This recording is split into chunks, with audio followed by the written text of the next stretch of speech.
ang CHED may utang din sa mga senador. Kaya't yun ang nakakatuwa sa CHED kung saan-saan napupunta yung pera. At wala na po akong tanong, ang sasabihin ko lang, talagang hindi naman sa barangay lamang napupolitika yung ayuda, pati dito sa mga senador, pati sa ating pangalawang Pangulo.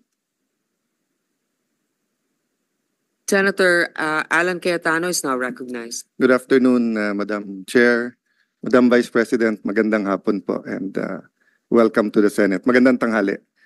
I'd like to note that this committee is ruled by the women and kaming mga men ay nasa sidelines lang. I'd also like to note that although as a senator, naintindihan ko si Senator Risa na siyempre mas gusto kong cordial yung sagutan. But we also have to take into context that this is both legislative and political. And there are attacks against the Vice President regardless saan nanggagaling. So a little bit of latitude dahil we want kakampi man o kalaban to feel welcome. But I agree with Senator Risa naman na, how do we make it more cordial, no? So, Madam Vice President, may I ask just one question? Actually, two eh. One, nag-lunch na po ba kayo? And, Yes, Senator Cayetano, nag-lunch na po ako. And I'm very cordial yes, when it ma'am. comes to international diplomatic relations. Gusto nyo i-discuss natin yung West Philippine Sea. Yes. But hindi kasi ako plastic na tao. No, I agree with you, ma'am. That's why nga sinasabi ko po na hindi lang to legislative, political din. That's why you should be given the latitude to answer in the way that you feel it could be properly answered, di ba? So kaya ko lang tinanong kung nag-lunch kayo kasi in the first 2 years, I know that you got a very warm welcome sa Senate. So I'm hoping sa budget hearing it doesn't change, no? I remember ang daming pumunta sa lunch noon. So my question lang, ma'am, is what can we do for the Office of the Vice President? Meron bang ni-request sa DBM na wala sa budget nyo so that we can consider it at the proper time? No, we are already okay with the approved budget from the Department of Budget. The approved proposed budget in the NEP from the Department of Budget and Management. And we leave it up to members of Congress to decide on the budget. Thank you. Thank you, Madam Chair. Thank you to the Office of the Vice President. Any more questions? Well, so it's always the chair that has the last spot for questions. So let me just ask, of course, the security of every government official is very important. And recently, it was discussed that a number of security personnel was taken out from the Office of the Vice President. I think, if I'm not mistaken, totally, the PNP said they recalled 373 personnel across all agencies. So I'd like to know, baka naman wala nang natirang security sa OVP, hindi naman, ano na bang status? Ilan ang tinanggal na security at meron bang nagbabantay ngayon? Madam Chair, may I be allowed to give a very long answer about the security? Sure, as long as it answers the question. Sige, ma'am. Opo. Noong kasi ako ay nahalal bilang pangalawang Pangulo, nakita ko kasi na pati ang security ng Vice President ay napupolitika. Hindi lang yan sa akin, kundi sa mga previous na Vice Presidents. Kaya nung tapos na ang eleksyon pero hindi pa ako naupo, sumulat ako kay former Secretary Delphine Lorenzana. Sinabi ko sa kanya, Sir, ang security ng Vice President should only be up to the level of the Vice President. Hindi po pwede na umakyat ang information at ang security ng Vice President sa iba pang opisyal. And at the time, the Chief of Staff of the Armed Forces of the Philippines and the Secretary of the Department of National Defense agreed. That's why on June 2022, ito yung sa Armed Forces of the Philippines. On June 2022, the Secretary SND wrote to the Chief of Staff of the AFP from Vice Presidential Security Detachment under the PSG, Secretary Lorenzana ordered the Vice President Security and Protection Group, which is a separate entity from the PSG. So ito yung June 22, 2022. Ngayon, nag-issue ng orders ang AFP GHQ ng General Order 0917 to activate the reorganization from detachment to security group. On July 5, 2022, the activation order and the table of organization and equipment was released. Yes. All right. So, hindi ko alam kung ano ang nangyari sa Philippine National Police, but apparently they decided that they will mirror what the AFP did. So, noong December 9, 2022, inactivate ang Vice Presidential Protection Division under the PSPG. Ito under ng NHQ General Order OPL 22-22 and NAPOLCOM Resolution 2022-0675. Kaya po mali yung sinasabi ng lahat, hindi lang ako nagsasalita, ngayon lang ako nabigyan ng opportunity na magsalita. Hindi po tama na ikumpara yung term ni Vice President Leni Robredo at yung term ko in terms of security. Dahil yung security, yung VP-SPG at yung VP-PD sa PNP ay meron pong orders lahat. Ibig sabihin, there is a basis in law doon sa pag-activate sa kanila. Ngayon,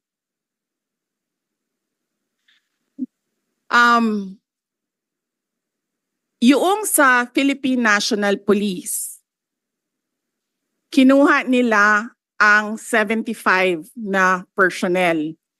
Sila ang pumili kung sino yung kukunin nila. Makikita nyo, as I said in my statement, it was a targeted list. Madami doon sa mga security na yon. Security is a trust and confidence position.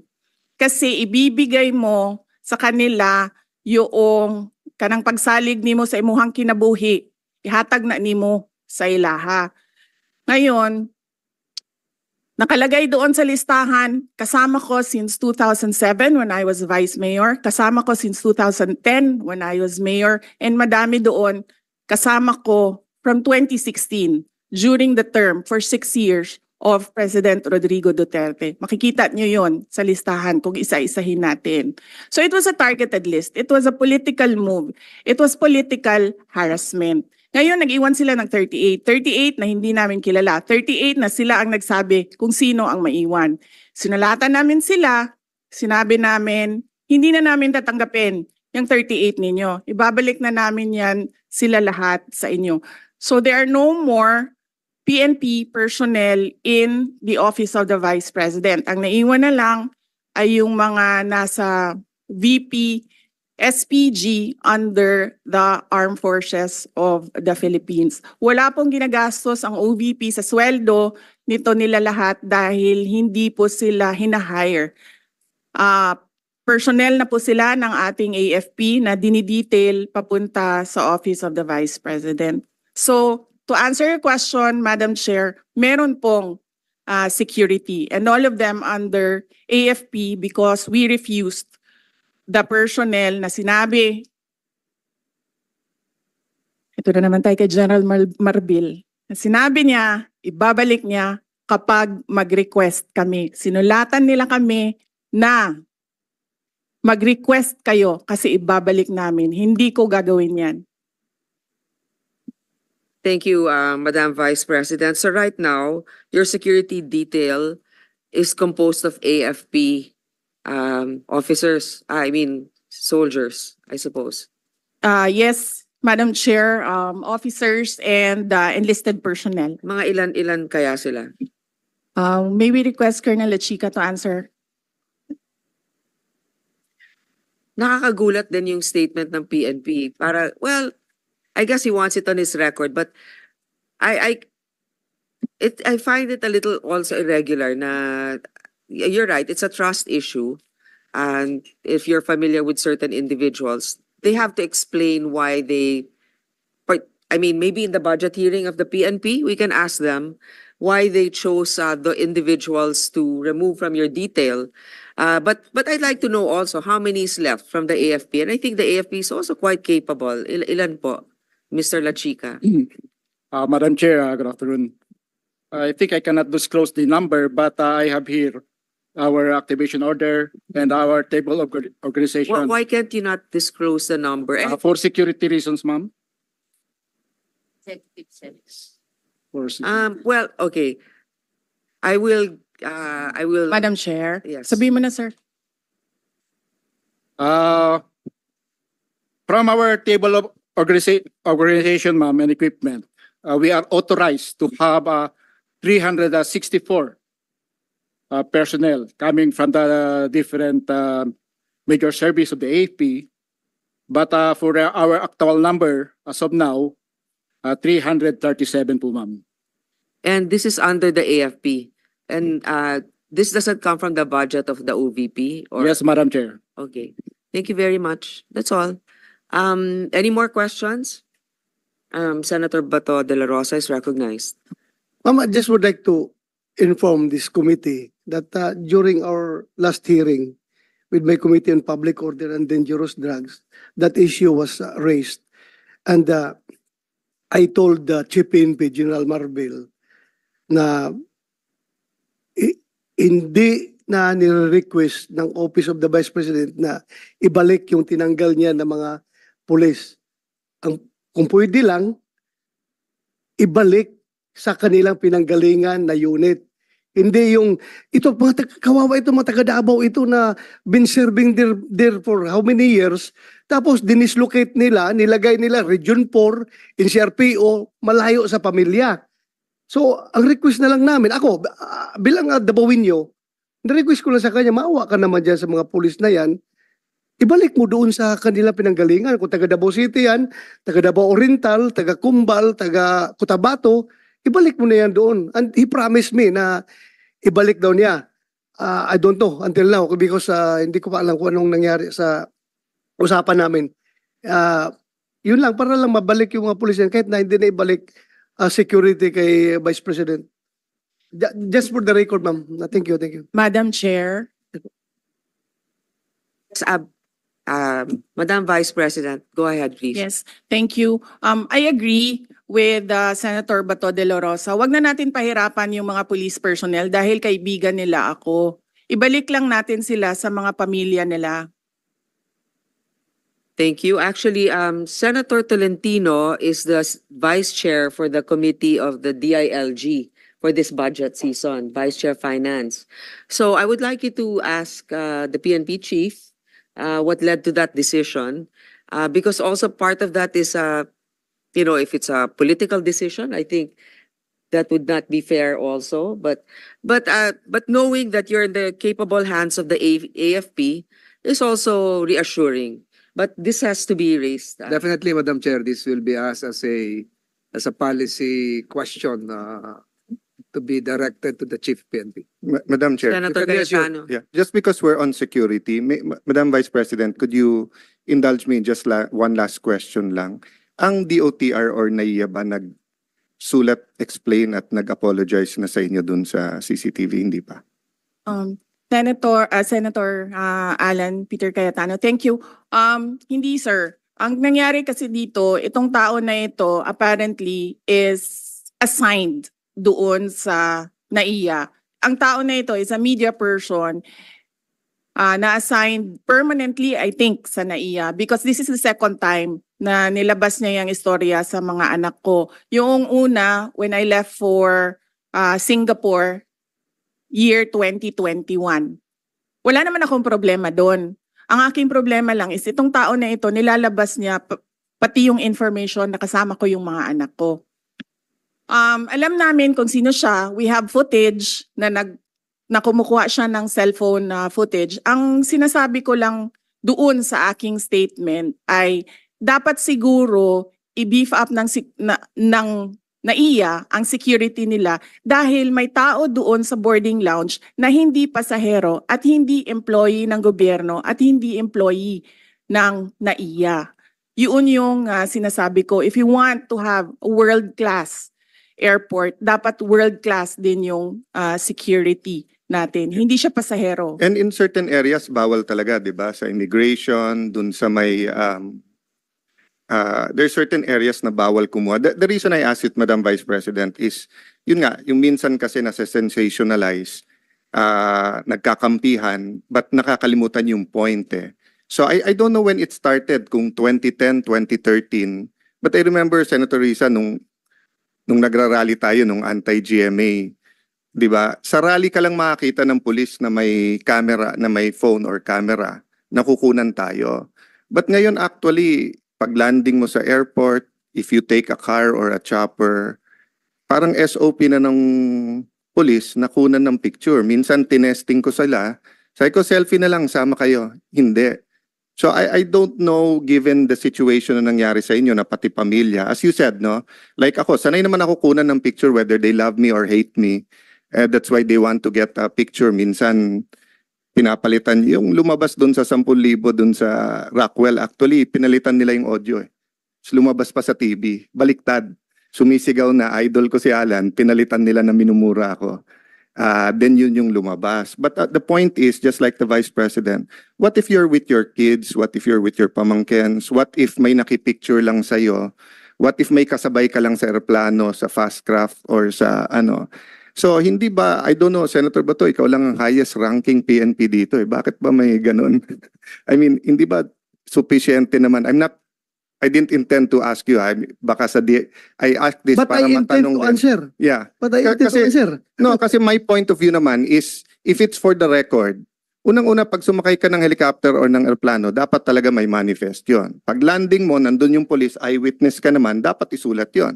So if factually, pumunta yung Vice President sa aeroplano, sumakay sa papuntang Davao, factually naman pwede mo isulat eh. Hindi mo naman kailangan ng project nga, ang daming ghost, ayaw kunan ng COA at saka ng DPWH ng cellphone, nawawala yung project eh.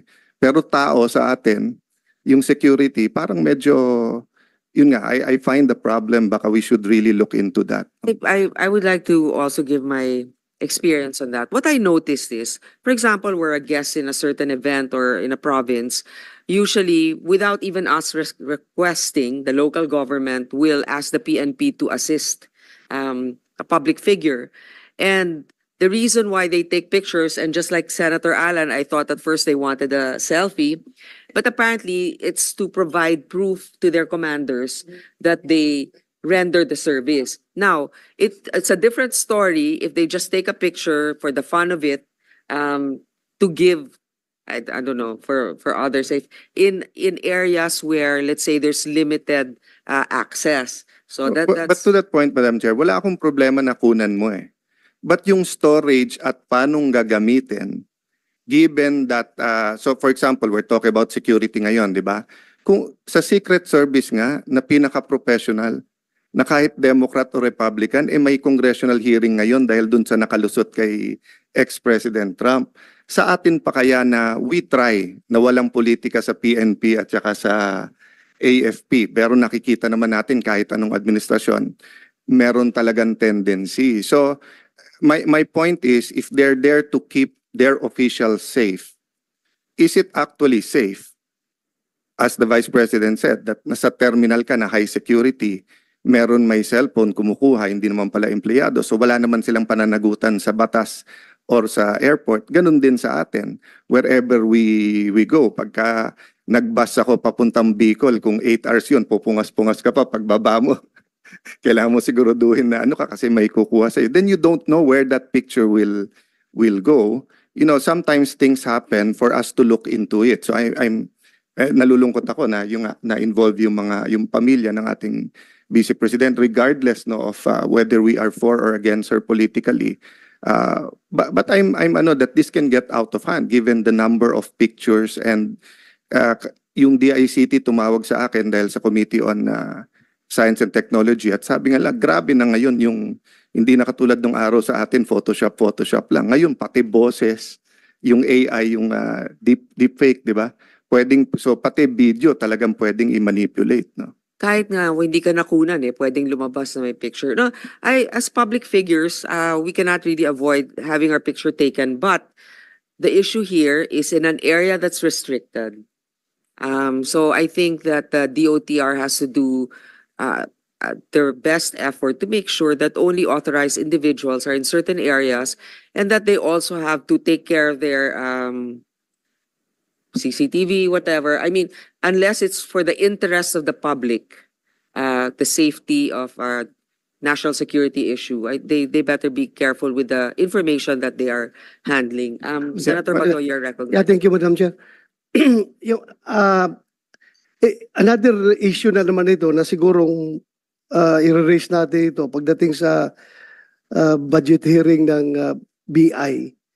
Dahil nga, itong vice president natin na lalabas ng bansa, minumonitor nila. May nakuhang picture, pinalabas ang picture, pero yung wanted na si Alice Go, nakalabas ng bansa, hindi nila nakuha na picture. Anong klaseng mga government agency ito? Itong vice president natin na walang violation of law na ginawa, may malicious intent pa talaga na kinuha na picture, pinalabas at ginawang issue during the during the bagyo, ganun-ganun, ginawa ng political issue. Ngayon, ito ngayong si Alice Go na wanted nang may lumabas na warrant, hinahanap ng komite ni Senator Risa, nakalabas na walang kaabog-abog, hindi man lang na-monitor nila. So parang wrong focus of priority itong mga tao natin sa airport. We have to ask them during the budget hearing anong priority nila. Politika ba o yung mandato nila? That's all, Madam Chair. Actually, I sympathize with our colleagues here na pinaghirapan talaga nila yung hearing dun sa POGO issue. Tapos walang parang kooperasyon sa mga, hindi ko naman sinilala lahat ha, dun sa imposible kasing makakaalis yon na walang otoridad na kasangkot. Diba? So anyway, that's another topic. So Madam just Chair. open that up during Yeah. the budget hearing of the PNP. Madam, Ah. just to put a conclusion, Madam Vice President, sa akin kasi po yung, kaya ko bringing up po yun, kasi iba po yung mali at iba yung hindi nila inaamin na mali. No, meaning dapat pagkalabas ng video na yon, nag-announce na kagad yung airport or yung picture, di ba, na we apologize to the public, to the Vice President, because you're our Vice President. I mean, whether they voted for you or not, President Marcos is our president, whether we voted for him or not. So, amin kayo eh. So, pag ginawa sa inyo, halimbawa, kung ginawa sa inyo yan sa ibang bansa, nagwawala na yung DFA, no? So, ang point ko, Madam Chair, wala ka kasing narinig ka agad from the airport that we apologize, we're investigating, we have new guidelines, etc. That's why tinulay ko dun sa police, because it could suddenly happen to an ordinary mayor, congressman, barangay captain, if we're taking pictures everywhere. At having said that, as you said, we're open naman, wala naman tayo tinatago sa public. Baka gantihan ko na lang yung ibang police, kukunan ko rin sila pag nasa fort sila. Kukunan ko rin sila ng kukunan ng picture. Okay, I think there are no more questions. Senator Gatchalian is recognized. Do you have questions, sir, or just a message of support, perhaps? Thank you, Madam Chairman. I'm just here to express my support, my full support to the budget of the Vice President. Thank you. Thank you. With no other questions? I manifest the wholehearted approval of the greater number of the members of this committee, and that therefore it should be endorsed to the mother committee. If that is a motion, Madam Chair, I second that motion. It's Second, further Second, motion, likewise. Yeah. Right. Lagpas na sa second yung mga motion eh. Okay, the budget of the Office of the Vice President is now deemed submitted to plenary. This hearing is suspended.